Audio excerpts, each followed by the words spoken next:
Welcome to Belgrade, the capital of Serbia and the former capital of Yugoslavia. Belgrade served as the capital of Yugoslavia until the federation began to break apart in the early 1990s. The dissolution of this multi-ethnic state was anything but peaceful.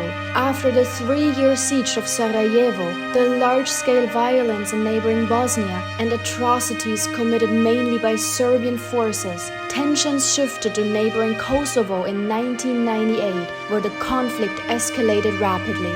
When peace talks failed, NATO intervened in an attempt to stop the violence. For 78 days, Belgrade was bombed and several civilian sites were hit, including the Chinese embassy. The operation sparked major international controversy, not only because of the strike on China's embassy, but also because NATO acted without UN authorization. Even today, almost 30 years later, the traces of the attacks are still visible across the city. So I set out to explore several of the remaining sites to better understand the severity of what had happened. Down here at the end of this road, there's a government building which I tried to film. It's like half broken, though military came running out and demanded my passport, which I don't have, and demanded me deleting the videos. I didn't know at all that it wasn't allowed, because online you can find a lot of photos of that place. But let's not try to get our mood down and let's continue exploring the city. Unfortunately, I wasn't allowed to film the destroyed government building. But here on the other side, this building down there, this is the old TV station that got completely bombed by NATO back then. And NATO decided to bomb exactly this station because they said they were broadcasting propaganda.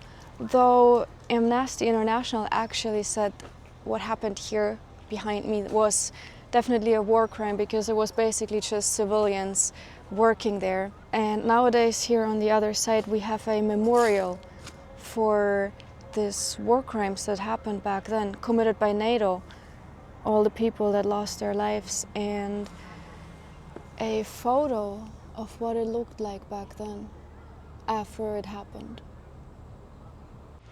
Belgrade isn't only known for the war and the war crimes that happened here, but also because the city is really brutalist. And I think we can see this really well on this building here. And according to my phone, we have to go through there to get to the city square.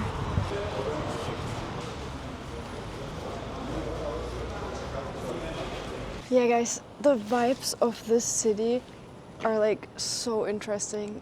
There's a lot of these old buildings here that are partially falling apart, and these dark corners, and just so much concrete overall. I really love it. It's so interesting, and definitely very distinct to any of the other places we've visited in the Balkans before. And another thing about this city is they have so many underground passages here, like this one.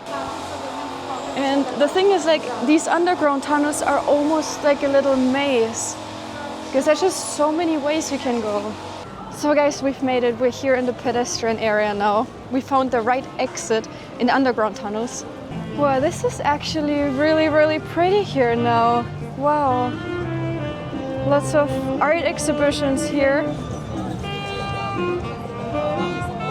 But even here we can see this contrast in architecture. Here we have this pretty old architecture, and then we have this very Eastern block with just windows and AC units here.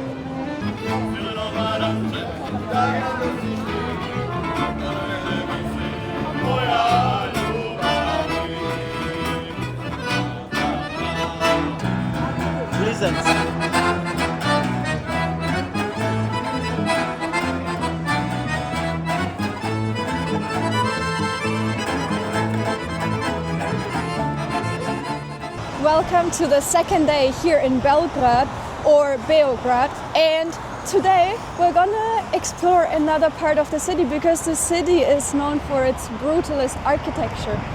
And so today we're gonna go a little bit to the outskirts and we're gonna see what we find there. To get there we're trying to take a bus, which we have to find first.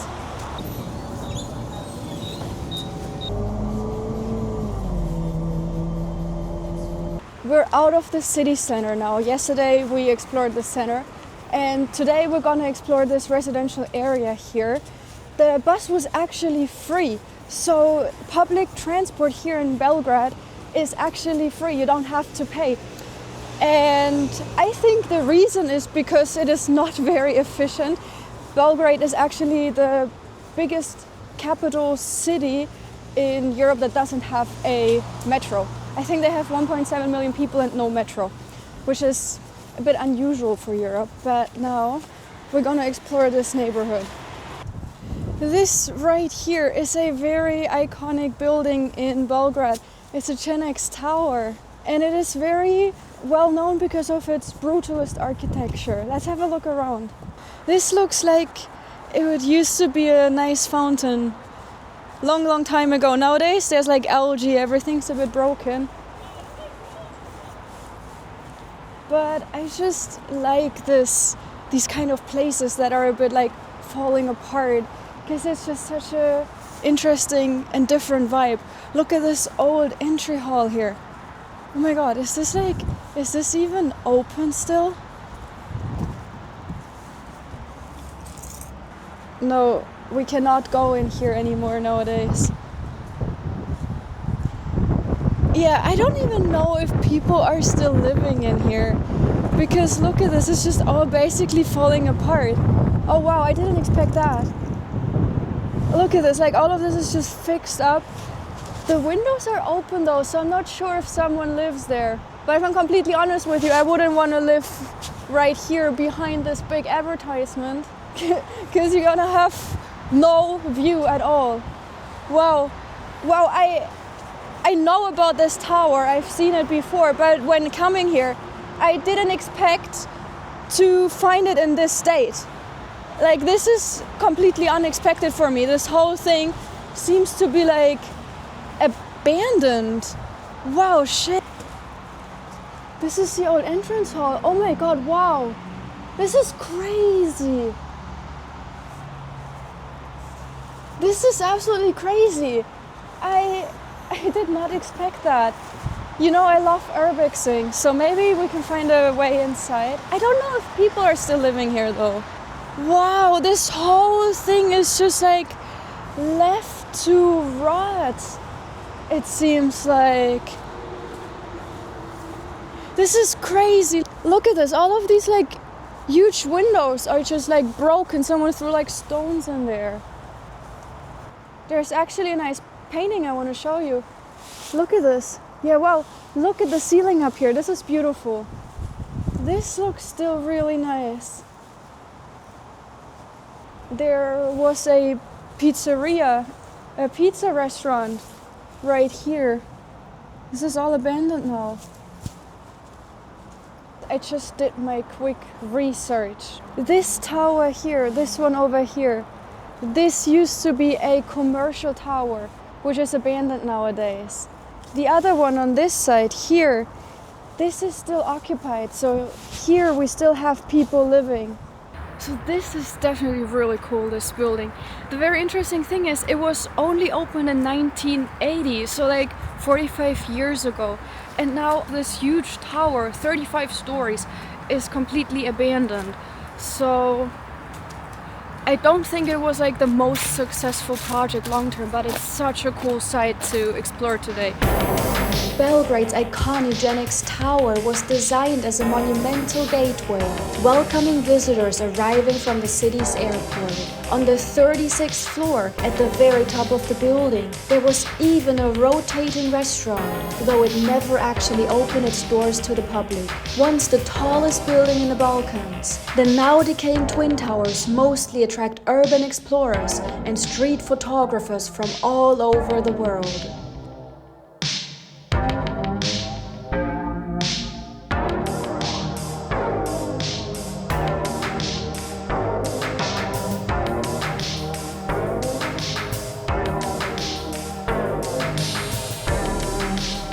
Before we continue exploring, I'd say we're gonna have some lunch and try some Serbian food.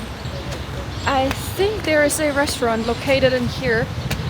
So now let's try some Serbian food, because I want to try all the different foods in the Balkans. I got some shrupska salad. It's very hard to pronounce, but it's very similar to shopska salad, which I tried in Bulgaria back then. It's basically tomatoes, cucumbers, and some hot peppers. And we have some dips, some Serbian cream cheese, some ajvar here, which is basically a paste with peppers, very, very popular here in this region. And we have cream cheese and peppers, because peppers are very, very important in the cuisine here in this region. And I'm somewhat limited because I'm vegetarian, but you can find a lot of side dishes which are vegetarian, which is just great. So let's try some of the cream cheeses. Cheers. We have plain cream cheese, and of course the very popular ajvar. Cheers.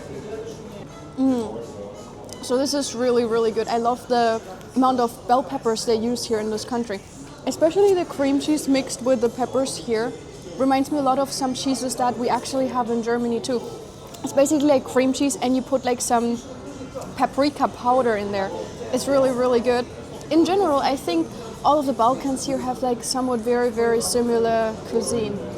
And of course here the shopska salad, it comes with these hot peppers, so I think it's somewhat spicy. Oh yeah, wow. The seeds are definitely very spicy. This is really good. This is very good food. And I'm surprised that you don't find it more often outside of these Balkan countries, because the food here is actually really, really good. Very similar everywhere in this region, but really good. So let's finish the food and then we're gonna continue exploring. This whole area, which is called New Beograd, all of this was a planned city. So back in the day, this was all a huge empty area.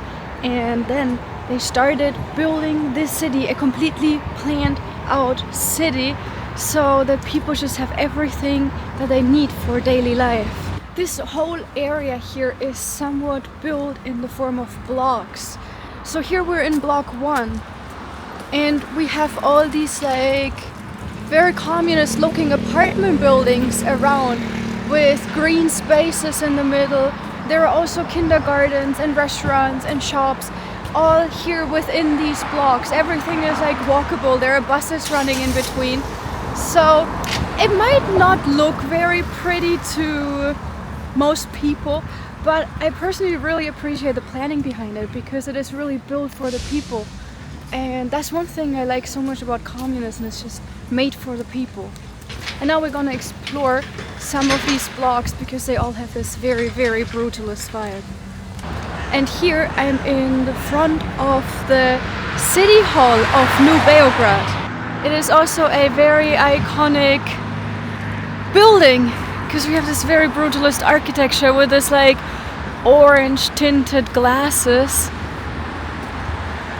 I think especially if you come here in winter and it's full of snow and the sky is even more gray than today, it's cold and miserable outside, this vibe will be even more immersive, because you just feel so miserable in the cold, and you have this like very brutalist architecture all around.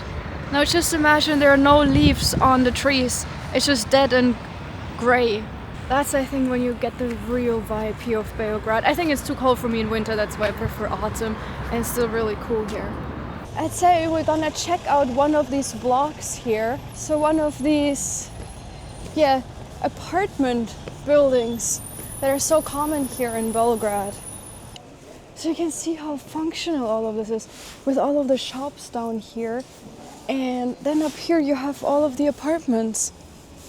This is really cool. This block here is block number 22. So there are a lot of these like blocks where people live.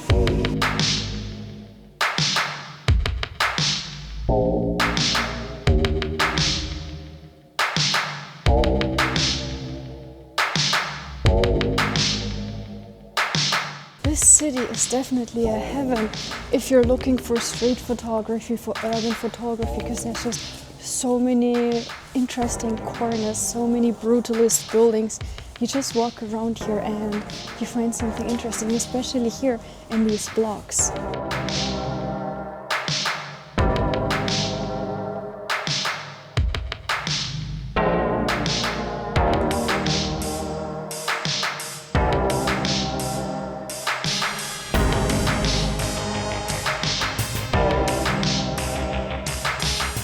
So the funny thing is I was just like in all these apartment blocks taking some photos on my other camera because I like photography.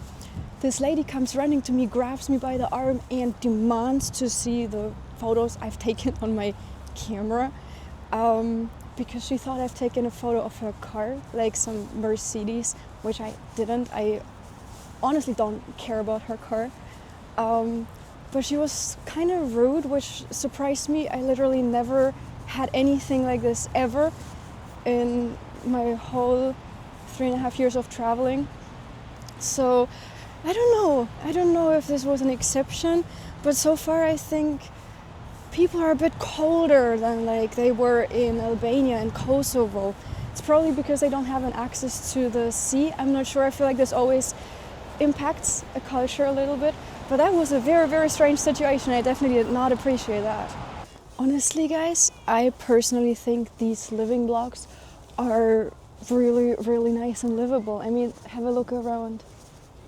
There are just so many trees here everywhere. I think this is like a school down here, so your children can go right here to school, and then around you have all these apartment buildings here. You have these like hangout areas down here, like parks, playgrounds for children. I honestly think this is really, really livable. But it's something that's very typical for communist times, like just, yeah, to build the city for the people.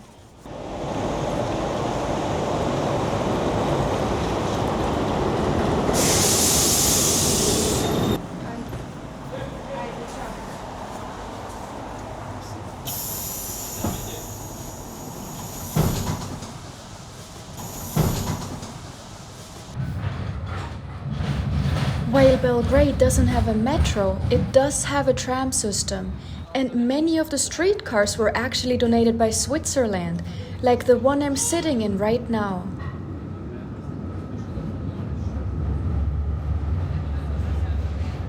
We're back here in my apartment, and this was a very, very interesting day. 2 very interesting days. I really like the city. I really love the vibes. I love that you have this like mixture of this like very traditional European pedestrian streets, but then you have this very stark contrast, this communist blocks, this brutalism, this like very gray and brutalist buildings, these living blocks, these apartment blocks. I'm kind of happy to leave in a couple of days to my next country, to Bosnia and Herzegovina. We're gonna go to Sarajevo, and I hope you're gonna join me again. I always try to upload a new video every Thursday here on my channel. So thank you so much for watching. I really appreciate your support, and I hope to see you again next week. Bye bye.